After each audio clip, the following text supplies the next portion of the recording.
काल व्याल मुख ग्रास त्रास निर्णाश हेतवे श्रीमद्भागवतम शास्त्रम कलौ कीरेण भाषितम्। इस कलिकाल में एक ही ऐसा साधन है जो आपके इस प्रश्न का उत्तर देता है। कलौ किरण भाषितम, सुखदेव जी द्वारा गाया गया जो श्रीमद् भागवत है यही समस्त प्रकार के दुखों का निवारण करने वाला है। एतस्माद् परम किंचिन मनः शुद्धै न विद्यते जन्मांतरे भवेत् पुण्यम तदा भागवतम लभेद। इसके अतिरिक्त और कोई साधन नहीं देखता हूं जो जीव का कल्याण कर दे, और ये भी तभी सुलभ होता है जब भगवान की कृपा होती है। बिना भगवान की कृपा के जब तक पुण्यों का उदय न हो तब तक ये योग नहीं बनता है। और हमने तो देखा है जी, हमने तो देखा है कई लोगों के मन में रह जाता है। और कितने बरस हो गए हम घर में भागवत कराएंगे और बेचारे दूसरों के भागवत में भी नहीं जा पाते, अपने घर में तो छोड़िए। और किसी के मन में कोई तैयारी नहीं थी, बस भगवान की कृपा हुई और भागवत जी का आयोजन हो गया। भगवान की कृपा हुई, भगवान की ओर मन चला गया। एक मन लगाना पड़ता है और एक मन लग जाता है। जब तक मन लगा नहीं तो लगाना पड़ेगा। इसीलिए कहते हैं अति हरि कृपा जाहि पर होई, अति हरि कृपा जाहि पर होई, अति हरि कृपा जाहि पर होई, अति हरि कृपा जाहि पर होई। पावतरही मार्ग सोई, पावतरही मार्ग सोई। अति हरि कृपा जाहि पर होई, अति हरि कृपा जाहि पर भगवान की कृपा होता होगा। पावतरही मार्ग सोई, पावतरही मार्ग सोई। सकल विघ्न व्यापई नहीं दे, सकल विघ्न व्यापई नहीं दे। राम सुकृपा बिलो कही जे, राम सुकृपा। भगवान की कृपा जब होगी तभी ये साधन सुलभ मिलेगा, और जिसको मिल जाए फिर उनको तो कहना ही क्या। बोले भगवान की कृपा हो तब मिलता है। अरे हाँ, बिना पात्रता के तो ये मिलते नहीं है। अरे योग्य व्यक्ति को ही तो कोई वस्तु दी जाती है, अयोग्य व्यक्ति को कैसे दे देंगे? खजाना आप ऐसी थोड़ी ना लुटा दोगे। आपने पूरा जीवन लगा दिया और बच्चे, आपको पता है कि आपके बच्चे लायक नहीं है, तो क्या आप बताएंगे उनको कि कहाँ क्या रखा हुआ है? कुछ नहीं बताएंगे। आप प्रतीक्षा करेंगे योग्य हो जाएं, ये अधिकारी बन जाएं, तब मैं इनको बताऊं। जब तक अधिकार नहीं होगा तब तक दिया नहीं जाएगा। ठीक इसी प्रकार से ये भागवत भी ये अधिकार निरूपण की बात आती है। अधिकारी को ही ये भागवत मिलता है, अनधिकारी को नहीं मिलता है। अनधिकारी प्रयास करेगा तो भी उसको नहीं मिलेगा। हाँ, कोई कह दे कि हम तो सुन लेते हैं, सुनने में और भागवत जी को जीवन में उतारने में बहुत अंतर है। भागवत जी का लाभ हर किसी को नहीं मिल पाता। एक कथा सुनाई। इंद्रादिक देवता स्वर्ग से आए, हाथ में कलश लेके आए, अमृत का कलश लेके आए, और सुखदेव जी के आगे आके वो कलश रख दिया। सुखदेव जी महाराज ने पूछा कि आप कौन हैं, कहाँ से आए हैं? तो देवताओं ने कहा कि हम स्वर्ग से आए हैं, हम देवी देवता हैं। और ये कलश क्यों लेके आए हैं? तो बोले कि ये कलश राजा परीक्षित के लिए लाए। हमने सुना कि 7 दिन में इनकी मृत्यु हो जानी है, तो हमें दया आई और हम अमृत पिलाने के लिए आए हैं। सुखदेव जी महाराज ने विचार किया कि हमने तो निमंत्रण नहीं भेजा था इनको, हमने तो ऐसा कोई पत्र भी नहीं लिखा था कि हमारा शिष्य 7 दिन में मरने वाला है, देवताओं कृपा कर दो इसके ऊपर। और बिन मांगे बिन निमंत्रण के ये लोग आ गए और दे रहे हैं। तो बिना स्वार्थ के तो कोई हांजी हजूरी नहीं लगाता है, कोई स्वार्थ होता है तभी हांजी हजूरी लगाता है। देवताओं से पूछा कि तुम्हारा क्या स्वार्थ है? बिना स्वार्थ के तो तुम आए नहीं। बोले हमारा एक ही स्वार्थ है कि राजा के मृत्यु का भय है, राजा को ये अमृत पिला दो और जो अमृत राजा को पिला रहे हो ये कथा हमें दे दो। सुखदेव जी महाराज ठहाका लगा के हंसे। क्व सुधा क्व कथा लोके क्व काच क्व मणिर्महान ब्रह्मरातो विचार्यैवं तदा देवान् जहासः। अरे देवताओं, सौदा होता है बराबरी का, और तुमने जो सौदा किया ये बराबरी का नहीं किया है। किसी जौहरी के पास कांच का टुकड़ा ले जाओ और कहो कि हमको हीरा दे दो, ये कांच का टुकड़ा रख लो, तो सौदा तो होगा नहीं। इसी प्रकार से ये सौदा भी तुमने ठीक उसी प्रकार से किया है। और सुखदेव जी महाराज ने उनका तिरस्कार किया, बोले चले जाओ यहां से, तुम इसके अधिकारी नहीं हो। देवता रोते हुए गए ब्रह्मा जी की शरण में। ब्रह्मा जी से पूछा ऐसी क्या खास बात है भागवत जी में, इतना अमूल्य अमृत, इस अमृत को प्राप्त करने के लिए देवासुर संग्राम युद्ध हुआ, कितने मरे गए, कितने देवता असुर लोग मारे गए, देवता भी मारे गए, तब जाके ये मिला।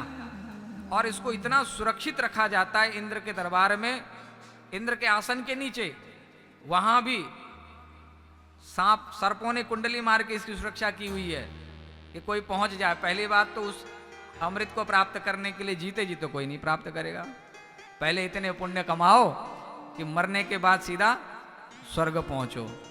स्वर्ग पहुंचने के बाद भी इंद्र के बगल में आसन मिले और इंद्र की दया दृष्टि हो जाए कि महाराज थोड़ा अमृत पिला दो, कृपा हो जाए तो तब मिले।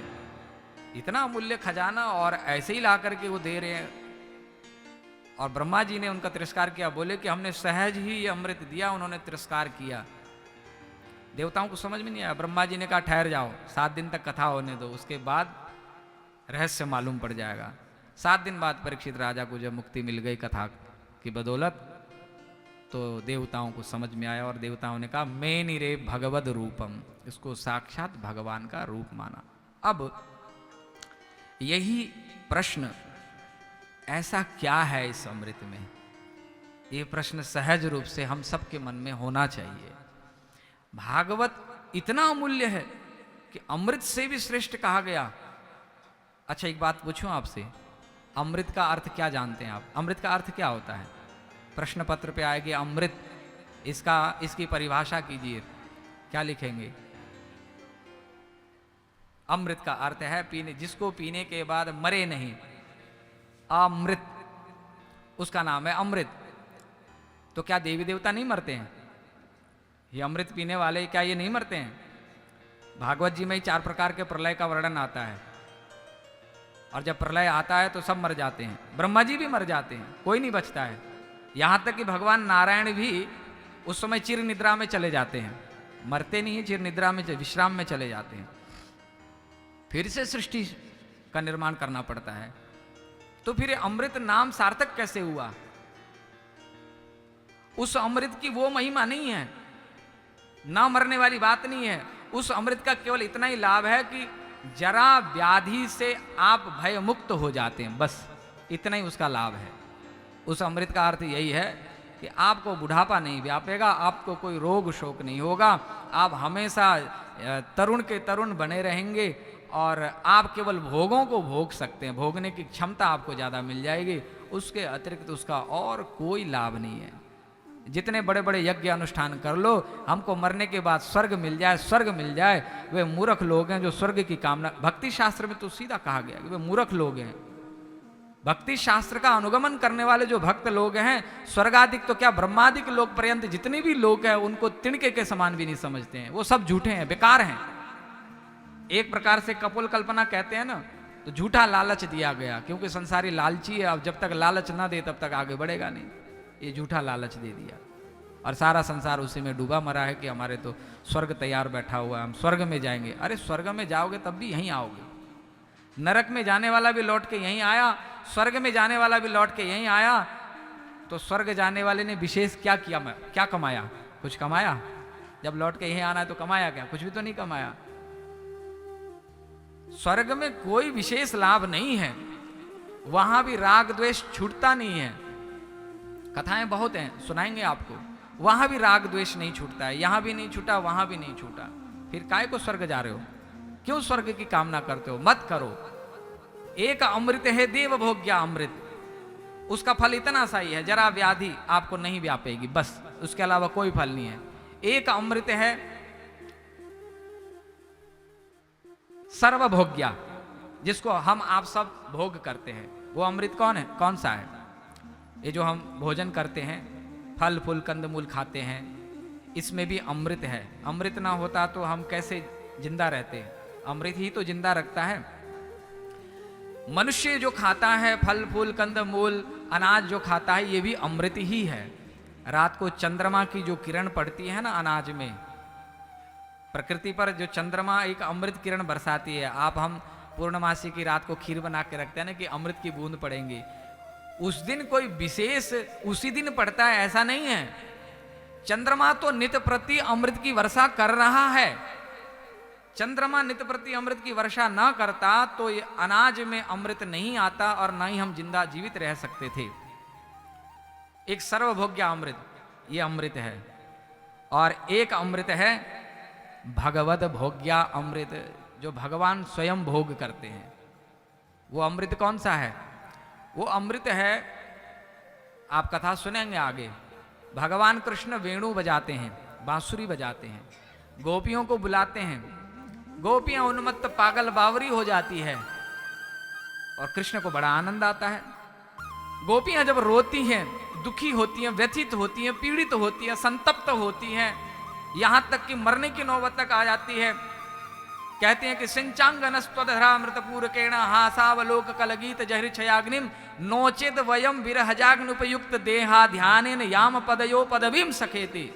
यदि आप हमें अधरामृत का पान नहीं कराओगे तो हम मर जाएंगी।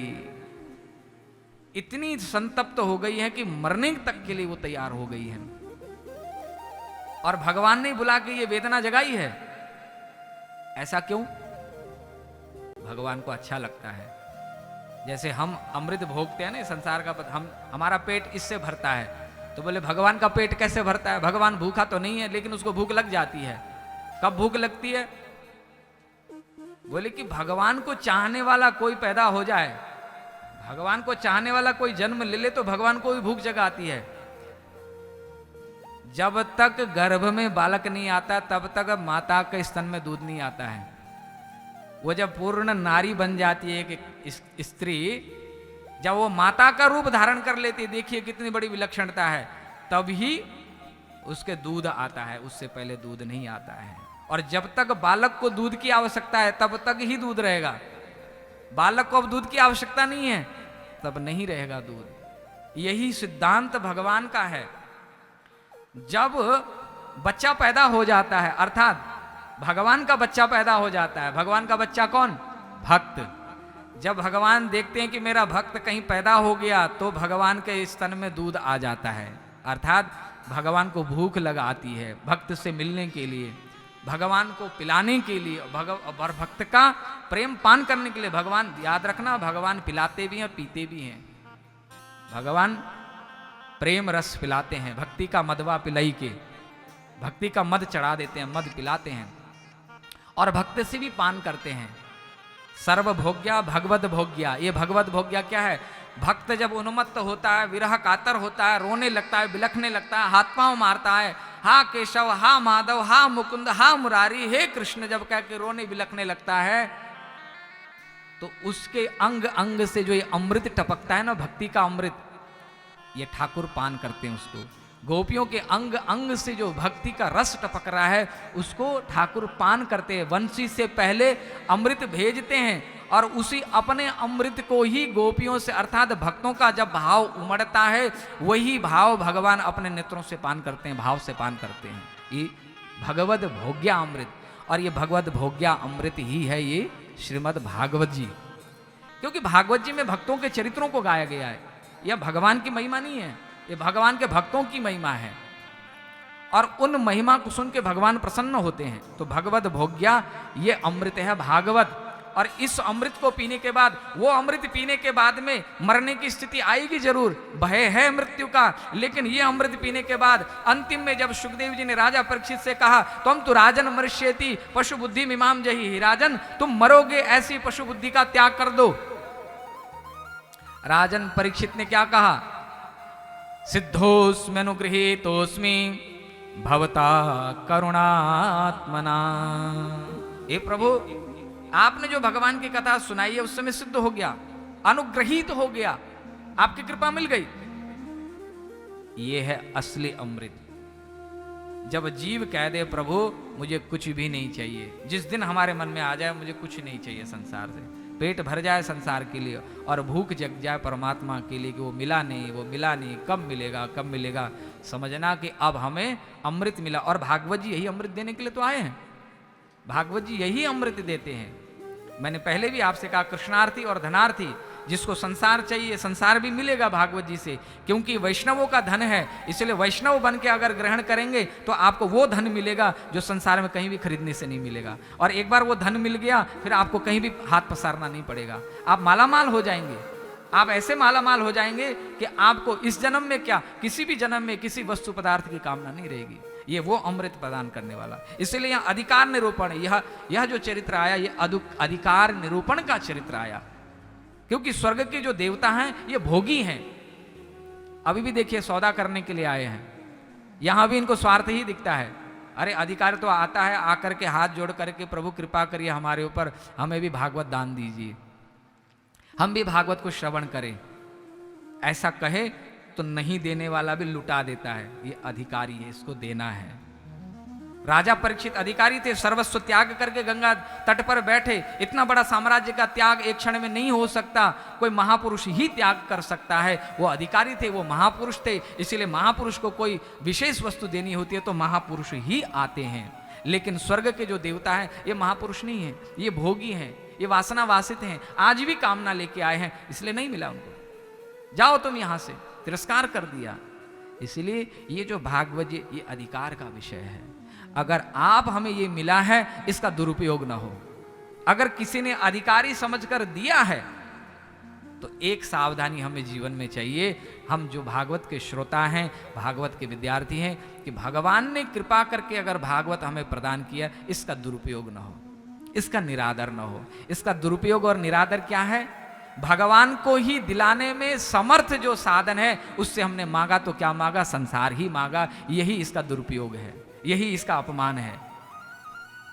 कल्प वृक्ष अगर घर में लगा हो और कल्प वृक्ष से हम चना मांगे तो कल्प वृक्ष की सार्थकता होगी क्या? वो कल्प वृक्ष भी रोएगा कि मैं किस घर में आ गया। अरे चने तो तुम बाजार में ठेले में जाके भी खरीद सकते हो, 2 मुट्ठी चने, मैं तो कल्प वृक्ष हूं, तुम्हें सब कुछ दे सकता हूं, लेकिन उसको महिमा ही नहीं मालूम। ऐसे ही भागवत जी कल्प वृक्ष हैं, कल्प वृक्ष के चरणों में बैठ करके मांगो तो केवल कृष्ण को मांगो, कृष्ण को मांगोगे सब कुछ मिल जाएगा, कुछ भी बाकी नहीं रहेगा, सब कुछ मिलेगा। इसीलिए ये अधिकार की बात है, यहाँ अधिकार की कथा सुनाई गई है। मैं निरे भगवद रूपम शास्त्रम भागवतम कलो पठना श्रवणा सद्यो वैकुंठ फलदायकम। बोलो भागवत भगवान की, बोलो भक्तवत्सल भगवान की। जय हो।